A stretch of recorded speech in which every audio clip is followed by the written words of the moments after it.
Hello, my friends. Welcome. Welcome. It's the Back to Me podcast. And I was just saying to Philip, my guest today, that I'm feeling a bit sassy today. So we'll see what happens. It's the matcha. I'm telling you, it's the matcha.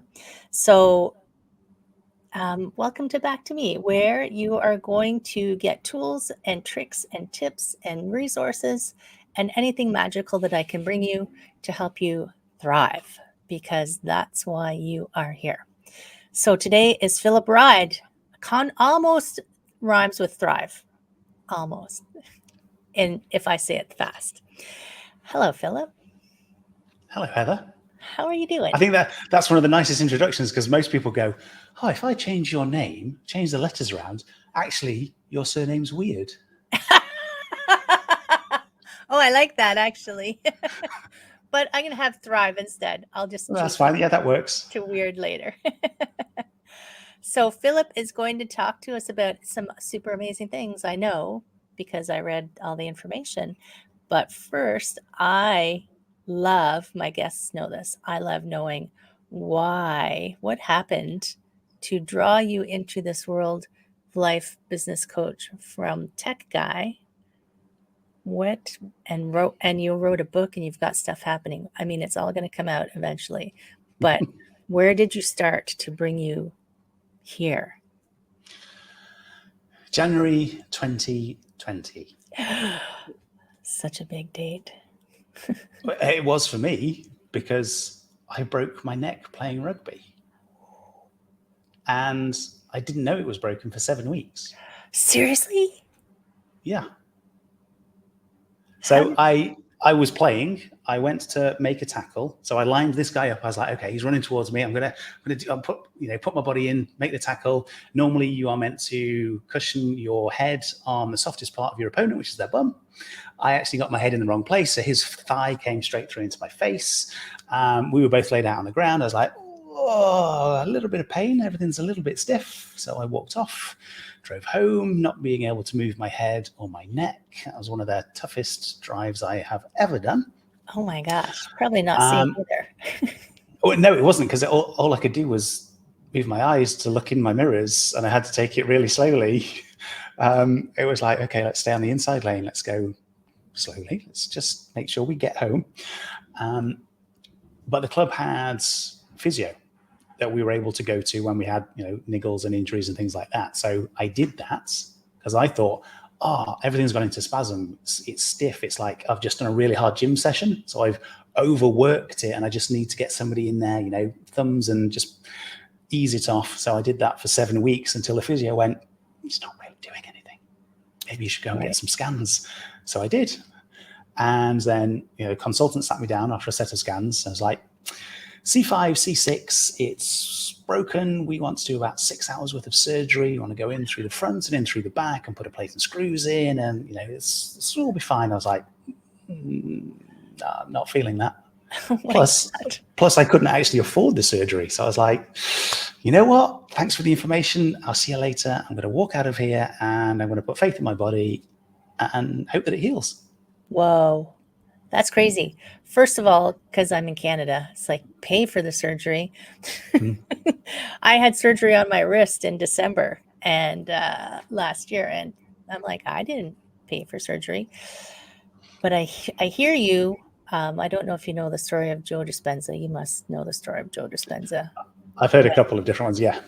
If you read I didn't read the whole thing. I totally own this, but I did read his bike accident in his triathlon, and they wanted to put rods in his spine, and he said no, because I can heal without that. So, and you had been walking around for 7 weeks without it. So good on you. I mean, your muscles were doing what they were supposed to do, which was holding you immobilized, right? Yeah, it's like, we're just going to hold you still while you heal. So good. Okay. So how long did it take you? What did you do? So I wore a neck brace. I slept in a neck brace.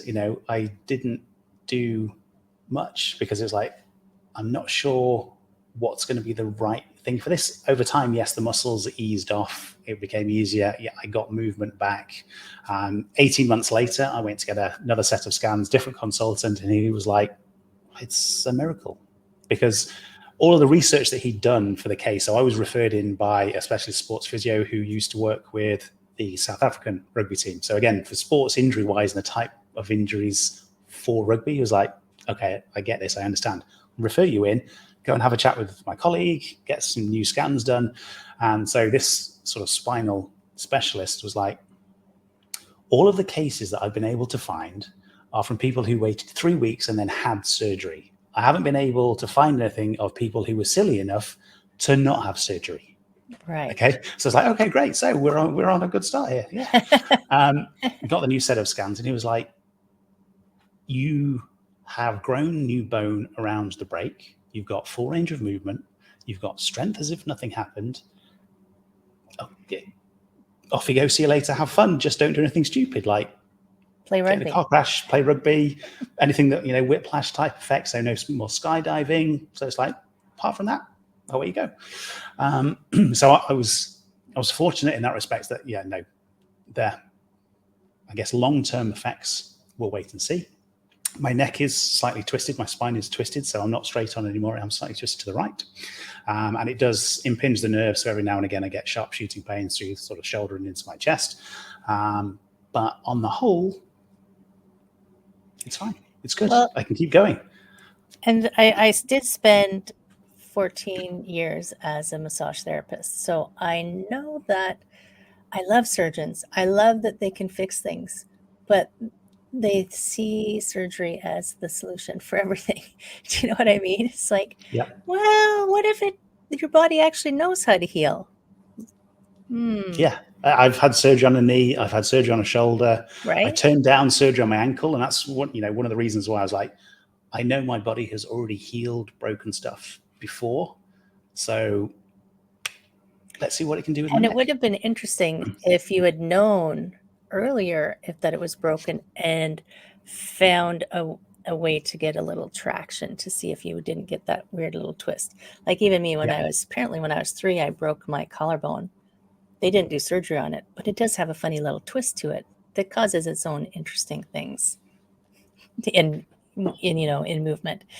But I call those, your body has a lot of life experience to remind you the souvenirs that you have from all the things that you've done. So then you broke your neck, but that still doesn't explain what you're doing here now. No. So that I said that 7 weeks, okay? Right. So that was from January into March. So then what happened in 2020? What everybody knows happens. COVID lockdowns. It's like, woo, great. Yay. So I then lost 50% of my business. And not only was I trying to deal with the neck situation, I was trying to deal with the work situation, which was tough. So what were you doing then? What was it? So a lot of it was events, setting up events for clients, doing online marketing campaigns as well. So it was a double whammy because it's like, well, we can't do any events, but we're also not sure that we want to spend budget because we don't know how long this is going to last, what's going to happen. So, right. So I managed to get a couple of projects that sort of kept me going, but 50% just disappeared because all of the proposals that I was working on as well, it was like, nah, time out on this because again, we don't know what's happening. Right. So I struggled through on both physical side and business side, got to 2021, saw a YouTube advert, funnily enough, and I was like, personal development course. What have I got to lose? Okay, right, let's go and buy it. Let's see what it's got to say, what exercise it gets me to do. And one of the first ones was an exercise, again, thinking about situations, where we'd been, where we're going. And one of the questions that I was asked was, what impact and contribution have you made and what's going to be said at your funeral? And given that, if my neck injury had been any worse, I would have been at that point. So it's like, maybe I see this as a second chance. Maybe this is the calling to say, let's do things differently. Let's use the experience that I have to now help others. Because historically I'd been working, for big brands, consulting for governments, doing all that sort of stuff. It's like, it's not really helping anyone. In the impact and contribution sense, okay, yes, do a project. It helps the people who have hired me to do the project, and there may be some knock-on effects from that, but it's not really impact and contribution. So I started down that path of thinking, okay, what can I do? And then there was an opportunity to help my partner. She's a teacher, She needed a maths lesson, and I knew all of her students loved playing a particular video game. So the video game industry and tech is my background. So I was like, why don't we just create a lesson based on a video game? And she was like, I'm not sure about that. I'm not sure whether I can get my superiors to sign off on that. And we're like, But she finally said yes. 30 minutes later, we had some resources. We had a plan. She took it in the next day. I got a text message that says they love it. They're engaged. There's everybody on task. There's no drama. They're so bought in. I was like, well, yeah, I told you. I knew that would happen because they already love the game. Right. So that started me on a path of, right, I've got all of this experience. Let's use that to support people in terms of whether it's the teachers, whether it's the parents and the students. I created a model and framework for creating maths resources based on popular video games for sort of that 5 to 12-year age group. I created over 1,000 different maths practice worksheets for different games, different maths topics, different age groups. That then became the second half of my first book.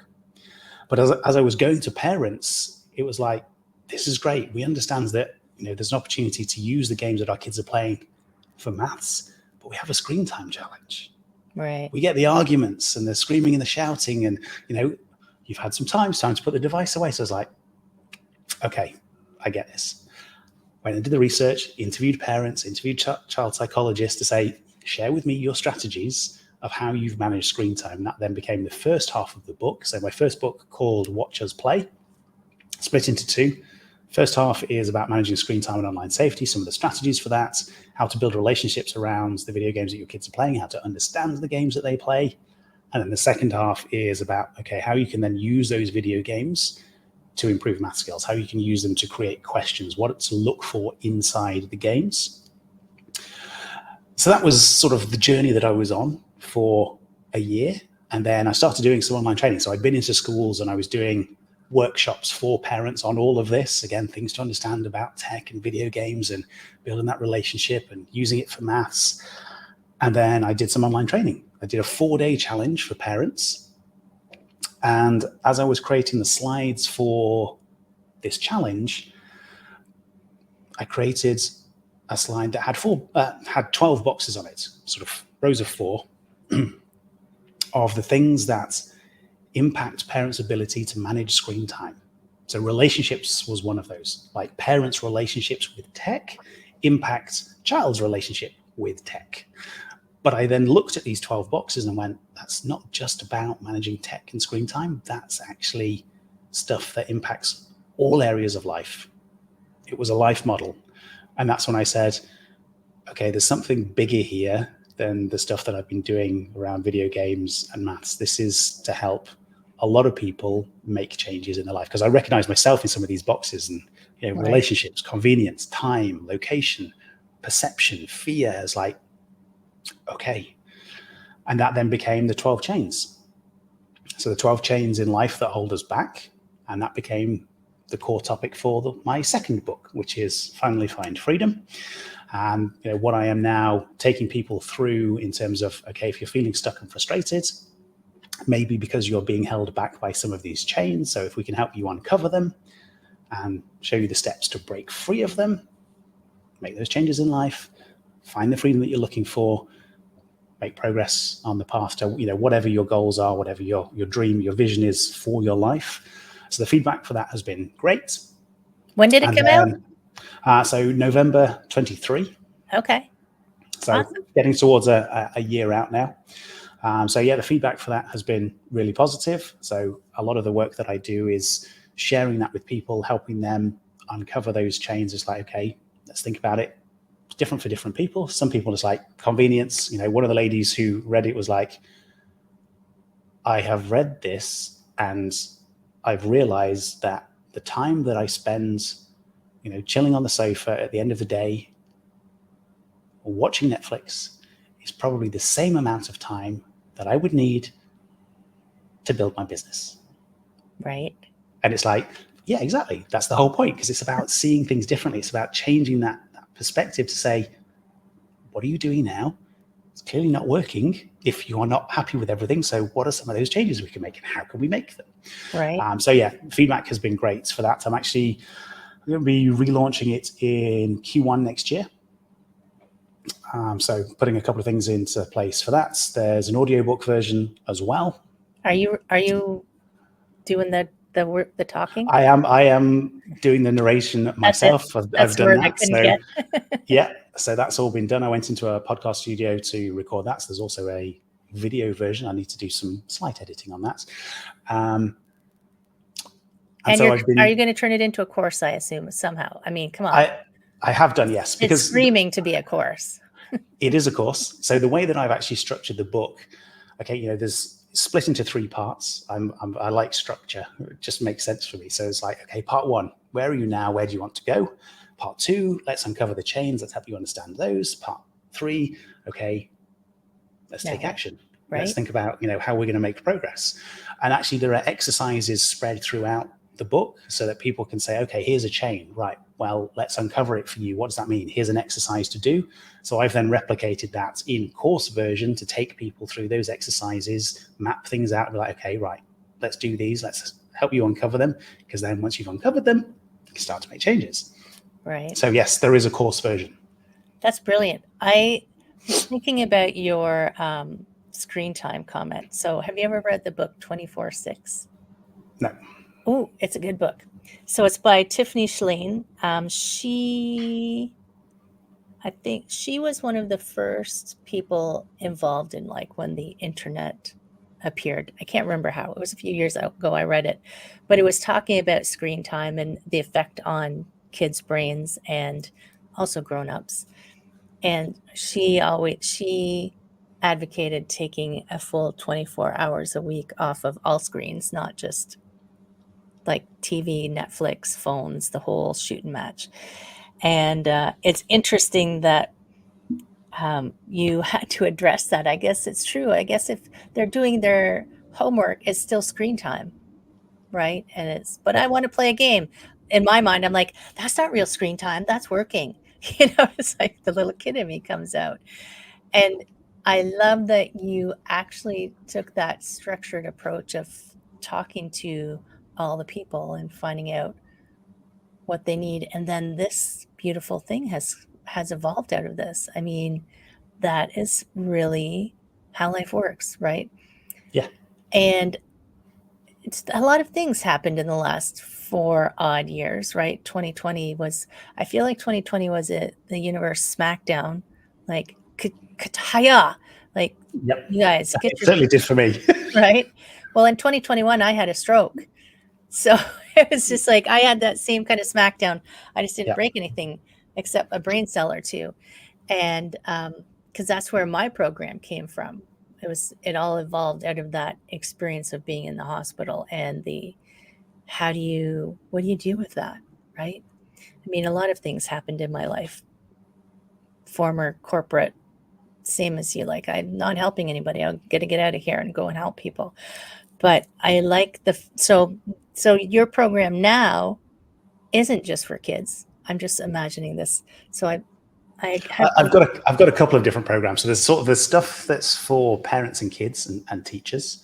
There's the stuff for those who feel stuck and frustrated. So that's the sort of the 12 chain stuff. And then there's tech and business stuff that I do for female coaches. How do you keep your act together? How do you keep it all organized? You've unchained all your chains? It's putting the time and effort into say, okay, how does this fit together? So there's some great learning that I've done. So I read and watch a lot of Russell Brunson. And one of the things he talks about is, models and frameworks. They've helped him. And I look at that and say, hey, it's a model or a framework, or it fits into a value ladder. So it's like there's structure there. And it's like, okay, this makes sense. So the stuff for parents and kids and the teachers is like, well, okay, there's the book, ebook, print book. There's some resources. There's a course. There's the worksheets. Okay, that's all sort of one thing. You can pick and choose what you want from that. It's already built. It's already built. Right. The 12 chains, book, audiobook, course, membership community. There's a structure there. pick and choose what you want.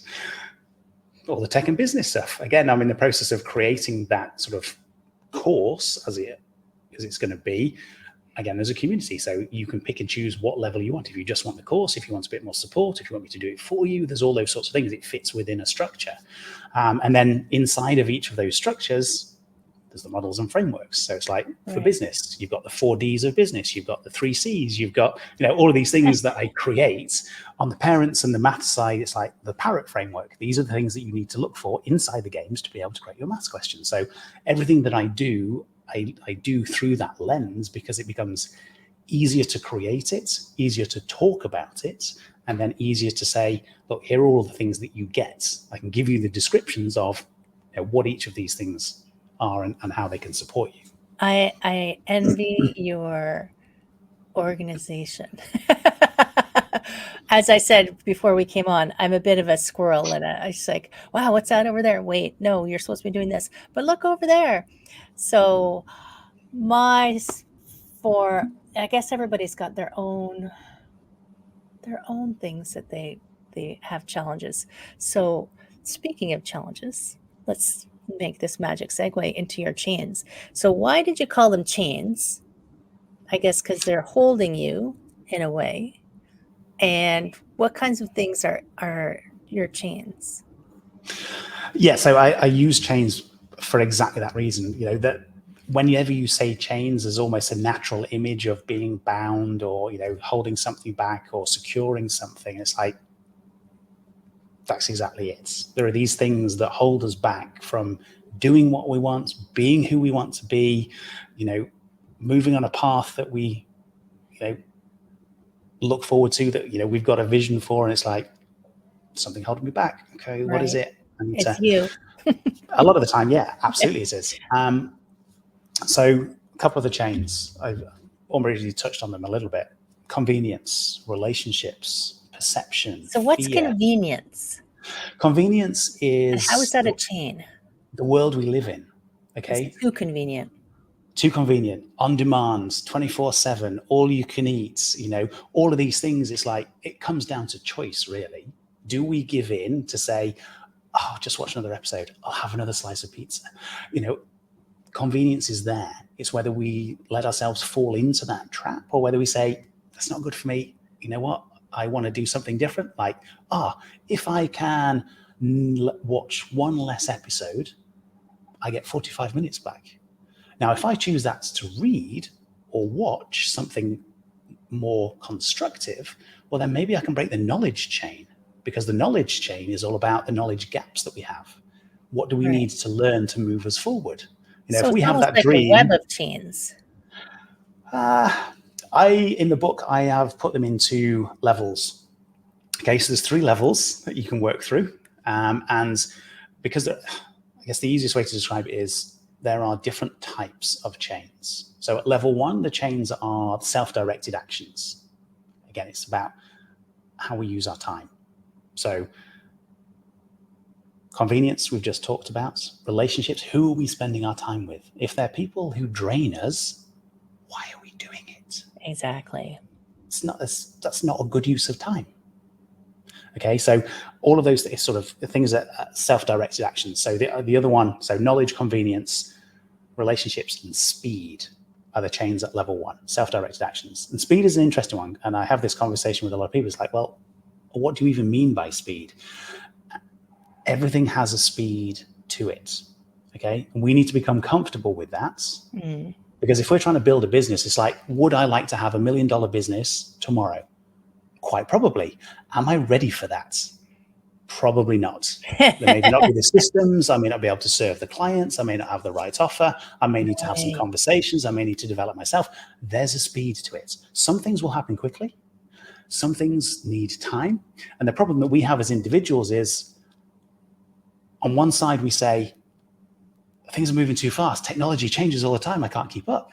And then on the other side, we say, man, things are moving so slowly. It's like, okay, we need to become comfortable with the fact that everything has a speed to it. I feel like speed and convenience have this like counter balance thing going on, because you want everything fast, convenience makes things fast, but it's not necessarily a good thing. You know, it's like this teeter-totter. I like that So they're on they're either end. See, that's a good way of looking at it, actually.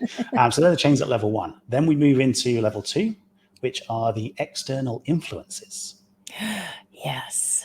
So this is where we then have time as an actual chain, because sometimes our time is dictated, or use of time is dictated by others, by those external influences. Then we have location, also often dictated. We've got a job, we need to be in a certain place. We feel like we've got to be close to family.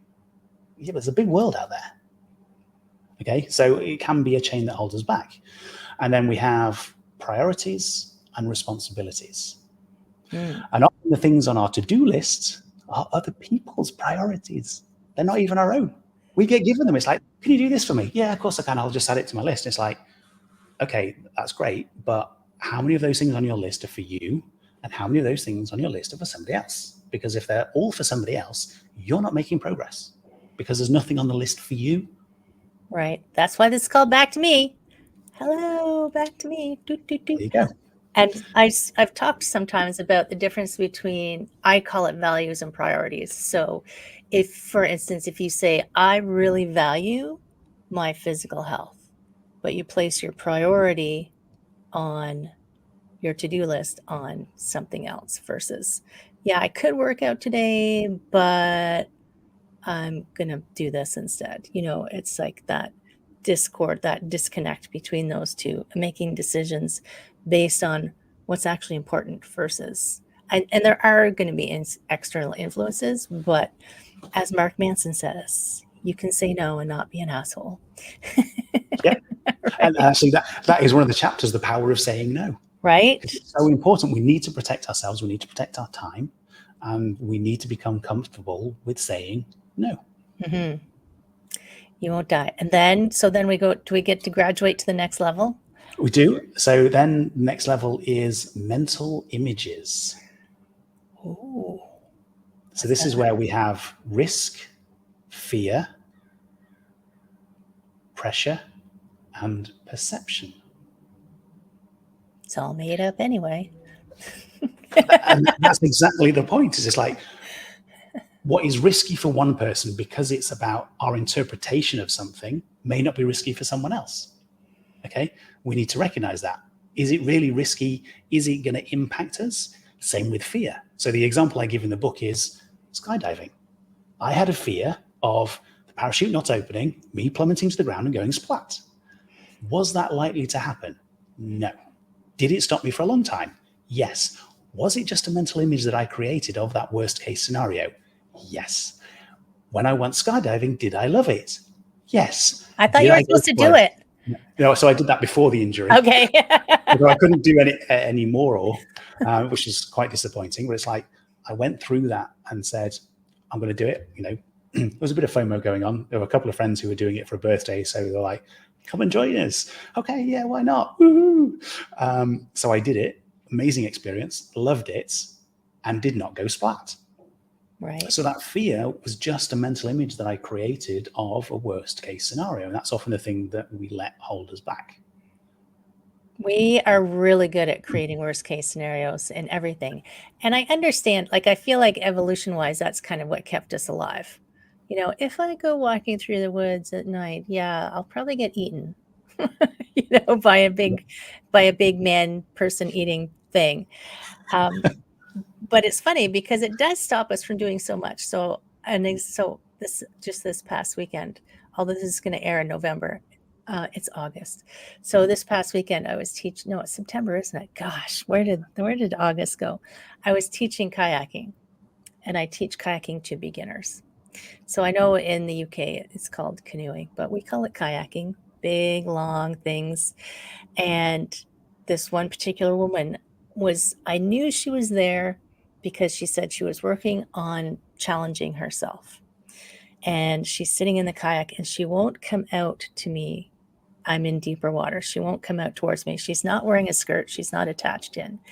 And I said, come out here. And she wouldn't come out. So I went over to her. I said, why aren't you coming out? She goes, I'm afraid. I said, what are you afraid of? She said, that I'm going to fall in. And I said, and then what's going to happen? I'm going to get wet. And then what's going to happen? It's like you're wearing a life jacket, like trying to take her through the actual steps of what might happen. And she couldn't come up with a good reason because I knew she wasn't going to drown. So I think if we can imagine other scenarios versus the one that we're inventing, life would be so much easier. Imagine the best outcome instead of the worst outcome. Absolutely. Hopefully that's an exercise because I like doing that game. Yeah, so there is an exercise for fear, and it's about identifying the things that you either want to do or, again, is going to be important for you to move forward on the journey. That vision and the goals you have, the life that you want, and just writing down, okay, what am I afraid of? What's that mental image that I'm creating that I'm actually letting stop me? Because again, if we can recognize it, it's like, okay, now let's think about it rationally. Is that likely to happen? Okay, so now that I've written it down, it's not just here anymore, it's here. It's right in front of me. I can take a different assessment of that. Is it really real? Probably not. Okay, so can I then start to work through that? What can I do to make that a bit easier?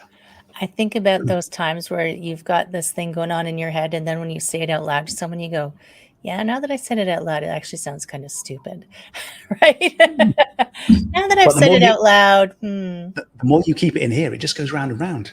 Yeah. It's like, oh, this is really, it's like, it's like. Now, there are times in your life where it's valid to be afraid, right? It's probably good for you. And maybe FOMO is not the best reason to approach some fears, but hey, maybe it is. Like skydiving sounds like it was fun. My brother did skydiving. It was never my jam. But still, like if fear of, and I think of what's that one that everybody's afraid they're more afraid of public speaking than dying. Yeah, and the number one is public speaking. So I like getting people on the podcast and saying, yeah, you didn't die when you came and talked to me, did you? That's it. Public speaking. Not from this anyway. So stretching yourself those times, there is the rationality of, yes, this probably isn't going to happen. But I think to get rid of the visceral, instinctual reaction, you almost have to, like, once you realize it's not going to happen, go and do it. And that's it. It's about getting you to that point of, I really don't think, it's very unlikely to happen, this worst case scenario that I've created in my head. So let's go and do it. Let's go and try it. Let's see what happens. Because if I don't hit that worst case scenario, well, is it really as bad as I thought it was going to be? Probably not. Probably it may not. still be uncomfortable because it may be new, but that doesn't mean that it's going to be the worst case that you had created the image in your head. Yeah, it's not like you're going to be perfect and commanding thousands on a stage of thousands, but maybe you will be. Maybe you will be, but that's the chain of speed. Right. That's a journey there. Let's go to 100. Let's go to 500. Let's go to 1,000. Yeah. If you go 1,000 right now, it's like, I'm not ready for that. I feel super uncomfortable with that. So let's take speed into consideration. Let's build up to it. I just was reminded of when I used to run back in the day. And, I said, 5K is enough. I'm going to run 5K races.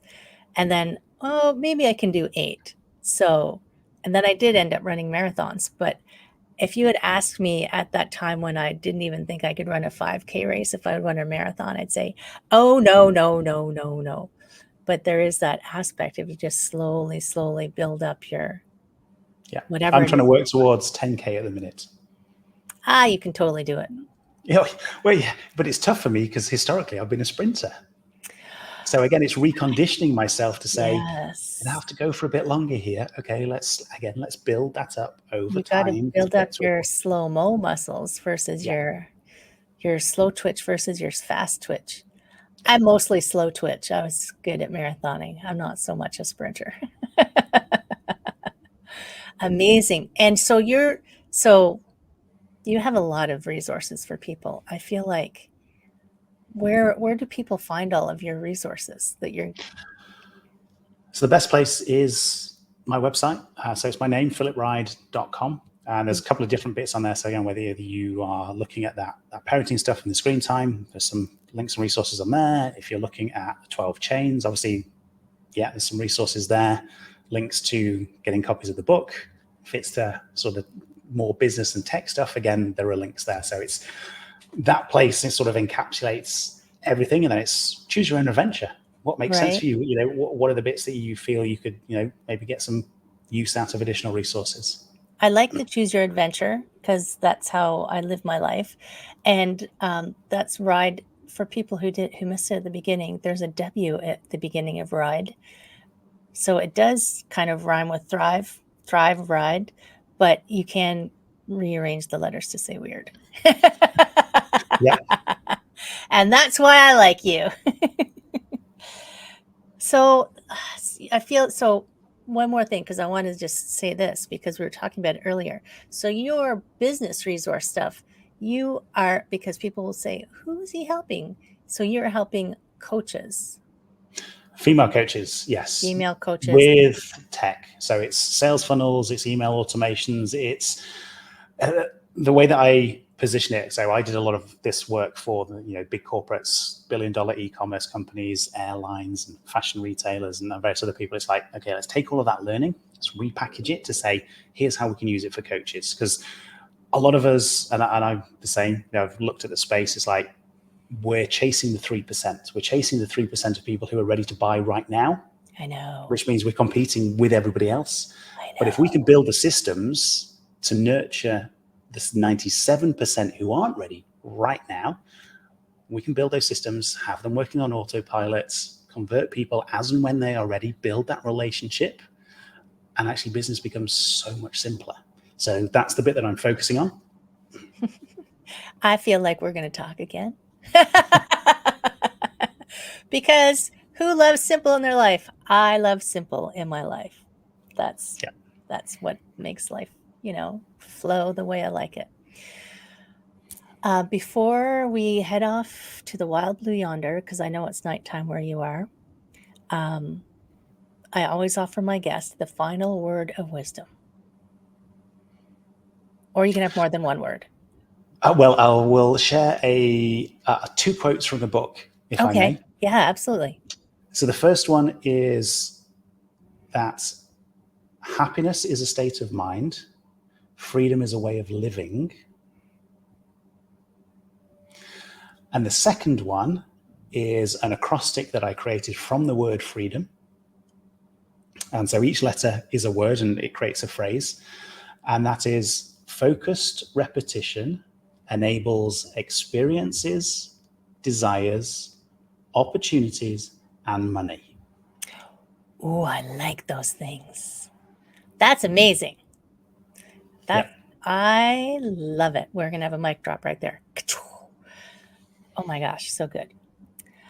Thank you. And friends, don't worry. Everything's in the show notes because you can't think and write and do all the things all at the same time and drive and whatever you're doing. So show notes, get all the information, get the book. Maybe if you have kids, get all the books, get all the things. Finally, find freedom. I like the F's. F. Fabulously finally find freedom. Beautiful. Thank you so much, Philip, for coming and hanging out with me and telling me all this good stuff and sharing. I love that you have left the corporate world and come to help us. So big kudos to you for coming and helping us. Thank you. Thank you. Take care, my friends in podcast land.